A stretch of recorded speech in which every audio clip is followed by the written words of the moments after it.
jeudi, il aime et il nous donne le signe du service.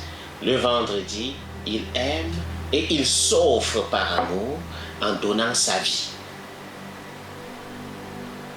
Le samedi, c'est la journée du silence. Le Christ est dans la tombe. C'est le silence. C'est le jour du recueillement, de la méditation et de l'intériorisation de ce qui a été vécu la veille.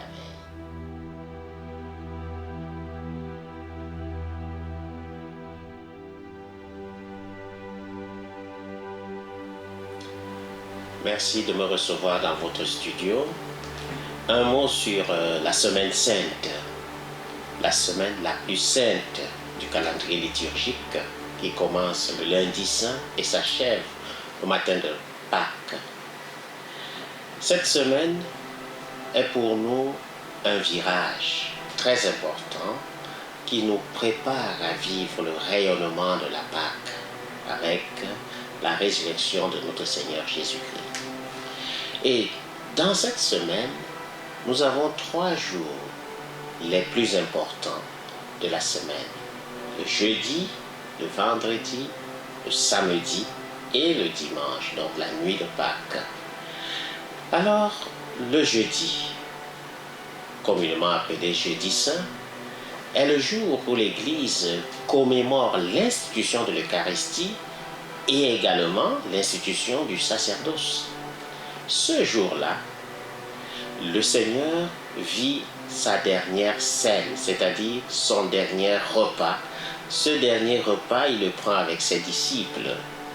Et au cours de ce repas, il pose 2 actes très importants.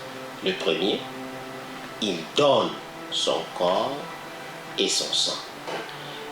Il prend le pain, il le rompt et donne à ses amis, ses disciples, en disant « Prenez et mangez, ceci est mon corps livré. » Et il prend la coupe, il dit de même « Prenez et buvez, ceci est mon sang versé pour la multitude. » 2 gestes d'autodonation, signe d'amour et de sacrifice. En plus, il quitte la table et il lave les pieds de ses disciples. Il laisse un acte concret, celui par lequel tous ceux qui le suivent, tous ceux qui sont ses disciples, peuvent reproduire. Et par ce geste qu'ils pourraient reproduire, ils seront reconnus disciples du Christ. C'est le service. Nous pouvons donc dire que la journée du jeudi saint est essentiellement caractérisée par 2 mots. Aimer et servir. C'est ce que nous retenons du jeudi saint. Et ensuite, nous avons le vendredi saint, où celui qui s'est donné la veille sous forme corporelle se livre tout entier en signe d'amour et de rédemption.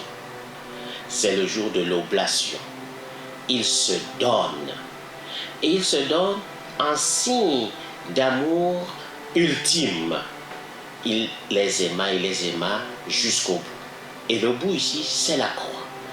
Il se livre, il se donne pour ce qu'il est. Il n'y a pas de plus grand amour que de donner sa vie pour ce qu'on aime. Alors il donnera sa vie.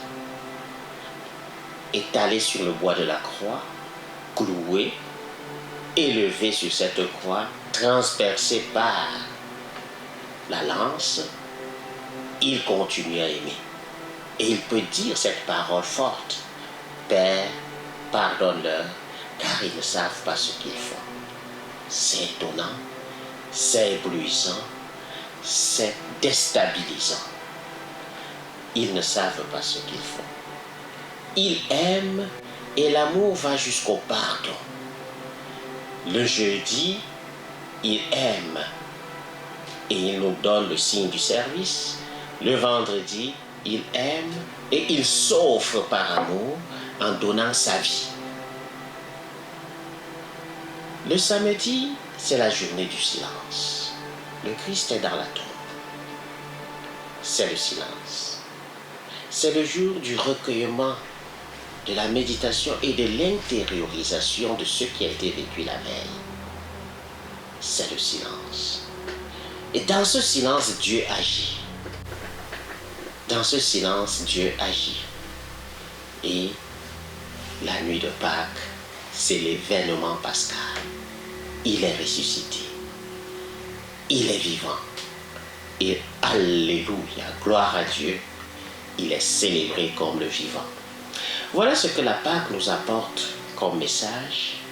Voilà ce que la Pâque nous apporte comme enseignement fort. Alors, à nous de nous disposer pour en tirer les bénéfices spirituels. À nous de nous préparer pour vivre pleinement cette communion avec le Christ dans sa passion, dans sa mort et dans sa résurrection pour avoir part un jour à cette vie sans fin. Merci et bonne fête de Pâques.